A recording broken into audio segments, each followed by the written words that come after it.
NMC की वजह से मेडिकल छात्रों के भविष्य पर लगा है प्रश्न चिन्ह। राष्ट्रीय अध्यक्ष डा. शरद अग्रवाल। एलोपैथी और आयुष चिकित्सा पद्धति में कौन श्रेष्ठ है, इसे लेकर गाहे बगाहे चर्चा होती रहती है, लेकिन इस मामले में इंडियन मेडिकल एसोसिएशन (आईएमए) के राष्ट्रीय अध्यक्ष ने सरकार को सुझाव देते हुए कहा है कि देश के चिकित्सकों की प्रमुख संस्था आईएमए आयुष चिकित्सा पद्धति के विरोध में नहीं है। उन्होंने कहा कि भारत सरकार को आयुष और होम्योपैथी की स्थिति को सुधारने के लिए इन पैथी के इंफ्रास्ट्रक्चर को बढ़ाने का प्रयास करना चाहिए। डा. शरद अग्रवाल ने रविवार को लॉरेल इन होटल में पत्रकारों को संबोधित करते हुए कहा, आईएमए क्रॉसपैथी के विरोध में है। एक पद्धति में काम कर रहे लोगों को दूसरी चिकित्सा पद्धति की दवा के बारे में सलाह नहीं देनी चाहिए। अग्रवाल ने कहा कि सुप्रीम कोर्ट के कई मामले के आधार पर यह साबित होता है कि यह सर्वोच्च न्यायालय के आदेश की अवहेलना है। चिकित्सकों का प्रतिनिधित्व करने वाली सबसे प्रमुख संस्था आईएमए लगातार इस बात का विरोध करती रही है कि आयुष चिकित्सकों के एक वर्ग द्वारा कुछ सर्जरी की जाती है, साथ ही आधुनिक चिकित्सा की कुछ दवाएं लेने की भी सलाह दी जाती है। वो कहते हैं कि सरकार का आयुष के प्रति रवैया स्वागत योग्य है, लेकिन जमीनी स्तर पर इसे लागू करने के लिए इसमें सुधार किए जाने की आवश्यकता है। डा. अग्रवाल ने द हेल्दी इंडियन प्रोजेक्ट के सवाल पर कहा कि आईएमए किसी पैथी के विरोध में नहीं है। हमारा आयुष के स्तर को बेहतर बनाने के लिए सरकार को सुझाव है। अजय गुप्ता की रिपोर्ट। की घोर कमी है, क्या कहेंगे आप? देखिए, स्वास्थ्य सुविधाओं की कमी तो जिसको आप कमी कहते हैं, मैं समझता हूँ कमी का मतलब वही है कि सरकारी अस्पताल या सरकारी सुविधा नहीं है, उसको ही आप जनरलाइज कमी कहते हैं। वो कमी पूरे देश में है। पूरे देश के अंदर अगर आप देखें तो 70% जो हेल्थ व्यवस्था है वो प्राइवेट सेक्टर के पास है। प्राइवेट सेक्टर के पास करना ये नहीं कि प्राइवेट सेक्टर ने हथियार रखी है, प्राइवेट सरकार के पास साधन ही नहीं है, सरकार की इच्छा शक्ति नहीं है। इसलिए 70 सालों में भी हमारे देश का हाल ये है कि केवल 30% की ही सुविधा सरकारी अस्पताल में है, और वो भी जिस नाम मात्र की है वो आप सब जानते हैं। तो ये तो देश का दुर्भाग्य है, पर ठीक है, जैसा पहले था अब उसमें इम्प्रूवमेंट हो रहा है धीरे धीरे। लेकिन हाँ, ये वास्तविकता है आपकी कि हमारे जो प्राइवेट डॉक्टर्स हैं उन्हीं के पास 70% व्यवस्था है। और अगर आप क्वालिटेटिव ट्रीटमेंट देखेंगे, क्रिटिकल केयर हो या इमरजेंसी सर्विस में इमरजेंसी ऑपरेशंस हो, उसमें तो 90% प्राइवेट के हाथ में है। सर, एक WHO ने कहा है कि कोरोना खत्म हो चुका है पूरे विश्व से, फिर भी अभी इंडिया में अभी भी कोरोना गाइडलाइन का पालन किया जा रहा है। क्या इस पे मेडिकल एसोसिएशन क्या उसकी राय है? नहीं, कोरोना गाइडलाइन का तो मिनिस्ट्री से भी ये हो गया है कि अब वैसा अनिवार्य है, या जैसे पेनल्टी अंडर पेनल्टी कह रहे थे सबको मास्क लगाना है, सबको 2 गज की दूरी फॉलो करनी है। अब कोई रूल नहीं है, लेकिन हाँ एडवाइजरी है कि अगर कहीं पर केसेस मिलते हैं कोरोना जैसे इन्फेक्शन के, तो वहाँ पे हमें एहतियात बरतना चाहिए। या अभी भी ये वाली बात कहते हैं क्योंकि ये कंफर्म नहीं है, कोरोना के अब भी इक्का दुक्का केसेस हर जगह आ ही जाते हैं। तो ये रहता है कि अगर आपको कोई जुकाम खांसी जैसे सिम्टम है तो आप मास्क लगा के रहें, और अगर आप भीड़ भड़ाले इलाके में ना जाएं। तो ये एक एडवाइजरी है। इस समय ऐसा नहीं है कि आपको करना ही करना है। ये कोई करके विदेश से आता था तो अपने यहाँ एक एग्जाम देना पड़ता था उसको, अब अपने यहाँ एक क्या जरूरत पड़ती है, एक नेक्स्ट करके एक एग्जाम की तैयारी हो गई है कि अपने यहाँ भी अगर बच्चे करते हैं तो उसको एग्जाम देना पड़ेगा। ये बहुत ही दुर्भाग्यपूर्ण है। और अगर सरकार क्या एनएमसी अगर ऐसा करती है, नेशनल जो एमसीआई की जगह सरकार ने एनएमसी बनाई, वो एमसीआई से भी ज़्यादा बदतर है। जिस कारण से एनएमसी का गठन करा गया, एनएमसी अपने सारे कर्तव्यों में फेल है। एनएमसी ये कह के बनाई गई कि ये एमसीआई से ज़्यादा ट्रांसपेरेंट है, वो बिल्कुल भी ट्रांसपेरेंट नहीं है। एनएमसी ये कह के बनाई गई कि इससे मेडिकल कॉलेज की गुणवत्ता बनेगी। एनएमसी ने बिल्कुल गुणवत्ता जीरो कर दी है। हालत ये हो गई है कि एक आप कागज़ के पेपर पे एक एफिडेविट दे दीजिए कि मैं मेडिकल कॉलेज खोलना चाहता हूँ, आपको परमिशन मिल जाएगी। 5 साल बाद तक वो कुछ सोते रहते हैं एनएमसी वाले, 5 साल बाद आके वो अस्पताल बंद कर देते हैं। और नेक्स्ट तो जब करो आप, नेक्स्ट के अंदर एनएमसी ये प्रपोज कर रही है कि फाइनल ईयर के बाद जब एमबीबीएस का बच्चा फाइनल ईयर में होगा तो उसका एक स्टेप 1 होगा नेक्स्ट, जो कि मल्टीपल चॉइस क्वेश्चंस होगा, जैसे कि एग्ज़ाम्स होते हैं कॉम्पिटिटिव एग्ज़ाम।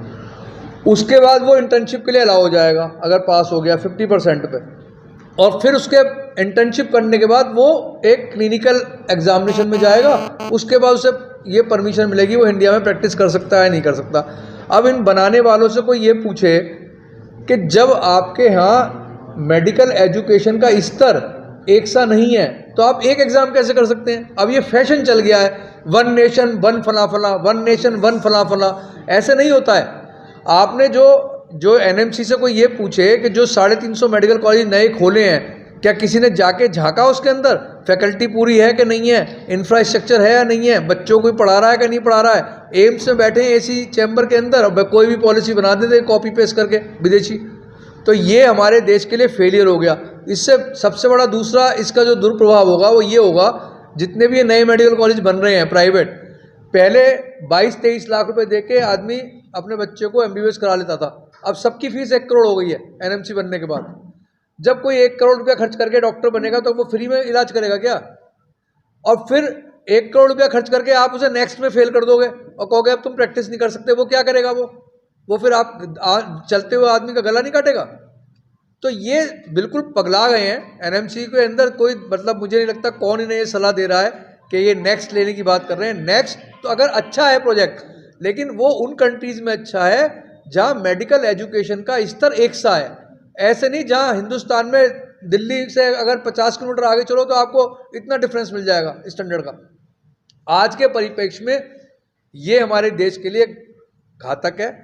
अगर नेक्स्ट लाना है तो पहले यूनिफॉर्म स्टैंडर्ड जो है मेडिकल एजुकेशन का वो इंश्योर करें, 5 साल 6 साल उस पर सख्ती करें प्राइवेट मेडिकल कॉलेज पे, उसके बाद नेक्स्ट लेके आए। ग्रामीण क्षेत्रों के लिए क्या करेंगे? जैसे कि शहर में काम कर रहे हो, तो ग्रामीण क्षेत्रों के लिए आपने क्या योजना है? देखिए, IMA ने 2004 में भी अपना एक आओ गाँव चले प्रोजेक्ट शुरू करा था, पर कोविड की वजह से उसमें काम बंद हो गया था। अभी पिछले 4-1 सालों में हमने फिर से उसे 25 जून को रीलॉन्च करा है। आओ गाँव चले, आओ गाँव चले में हमारी 1700 ज़्यादा ब्रांच हैं, 1700 से ज़्यादा ब्रांच हैं पूरे देश में, और सभी ब्रांच को हमने कहा है कि कम से कम एक गांव को आप गोद ले लीजिए, अडॉप्ट कीजिए, और वहाँ पे हर महीने अपनी डॉक्टर्स की टीम भेज के वहाँ पे एक्टिविटी कीजिए। उनको बीमारियों की क्या रोकथाम हो उस पर काम कीजिए, प्रिवेंशन पे काम कीजिए, जिससे कि बीमारी ना हो। वहाँ पे उनको हेल्थ की एडवाइस दीजिए, सलाह दीजिए, या जिस गाँव में मरीजों को नहीं पता कि गवर्नमेंट की क्या क्या स्कीम चल रही हैं हेल्थ से रिलेटेड, उनको उससे कनेक्ट कीजिए, बताइए उन्हें। और हमारी 25 जून को हमने हमारे नेशनल जो हमारे चीफ पैटर्न है, लीडर है हमारे डॉक्टर केतन देसाई, उन्होंने गुजरात में गांधीनगर में 25 जून को लॉन्च करा, इसे रीलॉन्च करा। और उस दिन हमने 800 गाँव में पूरे देश में एक साथ हमने सेवा दी, श्रमदान दिया, वहाँ पे प्रिवेंशन पे काम करा, और जल्द ही हमारी सारी 1700 ब्रांच इन गाँवों को अडॉप्ट कर लेंगी और वहाँ रेगुलर बेसिस पे हम उस पर काम करेंगे। डॉक्टरों पे हमले बढ़े हैं, ऐसे में आप किस तरह देखते हैं मरीजों और डॉक्टरों के बीच जो गैप आया है उस पर क्या कहेंगे? ये बहुत ही दुखद जिसे कहते हैं एक सिचुएशन है। हाल के देव में डॉक्टरों पे हमले शुरू से होते आए हैं।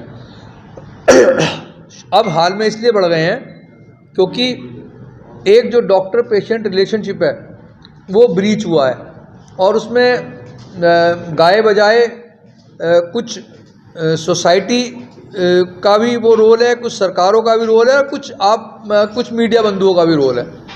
होता क्या है, कहीं कोई खबर आती है और नेचुरली आपके ऊपर भी प्रेशर होता है कि आपको ऐसी न्यूज़ देनी है जो थोड़ी सेंसेशनल हो। तो अब कहीं गाँव देहात में कहीं कोई काम करता है और मरीज को फेवरेबल रिजल्ट नहीं आता, आप अखबार में न्यूज़ लिख देते हैं डॉक्टर ने ये करा, बिना ये जाने कि वो डॉक्टर है या नहीं है। क्योंकि हमारे देश में जो बैठा है दुकान लेके और डॉक्टर लिख के बैठा है उसे हम मान के चलते हैं डॉक्टर है, ये नहीं जांच करते कि वो डॉक्टर है या नहीं है, डिग्री है या नहीं है। दूसरी बात ये है कि ये सरकार को भी एक सेंट्रल एक्ट लाना चाहिए। सरकार से हमारी बहुत दिनों से गुजारिश है और बात भी चल रही है कि एक डॉक्टर्स के अगेंस्ट, वायलेंस के अगेंस्ट एक सेंट्रल एक्ट बनाएं जिससे कि लोग डरें। अभी आप देखिए पेंडेमिक के टाइम पे सेंट्रल गवर्नमेंट एक ऑर्डिनेंस के अध्यादेश के माध्यम से उन्होंने एक रूल बनाया, any kind of violence against doctor is punishable, है ना। अब अगर वो पेंडेमिक में किसी डॉक्टर पे मारधाड़ करना पनिशेबल ऑफेंस है तो वो आज क्यों नहीं है? डॉक्टर के लिए तो मरीज है, चाहे वो कोविड का हो चाहे किसी और इन्फेक्शन का हो, डॉक्टर थोड़ा भेदभाव करता है मरीज के अंदर, और मरीज के लिए अस्पताल वही है। तो फिर ये ऐसा दोहरा व्यवहार क्यों हो रहा है? दूसरी बात यह है कि सरकार को अस्पतालों को सेफ जोन घोषित करना चाहिए। अस्पतालों की, चलिए सरकार नाकाम है, सारी सरकारें नाकाम रही हैं अब तक हेल्थ केयर सिस्टम, जैसा आपने पहला सवाल पूछा था, इम्प्रूव करने के लिए, पर प्राइवेट डॉक्टर्स अपना पैसा लगा के खर्चा करके अच्छे अस्पताल बना रहे हैं, उनकी सुरक्षा तो कम से कम सरकार प्रदान करे।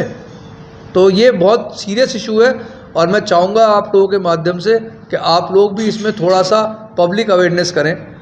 ये पब्लिक को समझना पड़ेगा कि मृत्यु और जन्म वो सिर्फ ऊपर वाले के हाथ में है, वो डॉक्टर के हाथ में नहीं है। मैं एक गांव जो है अपना गोद लिया है जिसमें ये लोग काम कर रहे हैं। पुराना शुक्ल 25 किलोमीटर दूर यहाँ से, पुराना शुक्ल बराज ब्लॉक में। सर अब देवरिया आए हैं, आपका एक उद्देश्य क्या है? देखिए, नेशनल प्रेसिडेंट होने के नाते ये मेरा दायित्व बनता है कि अपने 4 लाख मेंबर्स के बीच जाऊं और उनसे मिलूं, ताकि हर ब्रांच की समस्याएं समझ में आएँ, ताकि उसी हिसाब से हम लोग हेडक्वार्टर में स्ट्रेटेजी बनाएं कि किस ब्रांच की क्या प्रॉब्लम है और उनको फिर एक कार्यान्वित करें। किस ढंग से सरकार से अगर हेल्प लेनी है तो सरकार से बात करें, या हम अगर कुछ हेल्प कर सकते हैं हम लोग हेल्प करें। तो ये हम पूरे भारत में सारी ब्रांचेज में 1700 ब्रांच हैं, जो कि सब जगह जाना तो मुश्किल है, पर देवरिया ब्रांच छोटी जरूर है पर एक्टिव ब्रांच है। तो इसलिए जब इन लोगों ने कहा तो हमें आना ही पड़ा।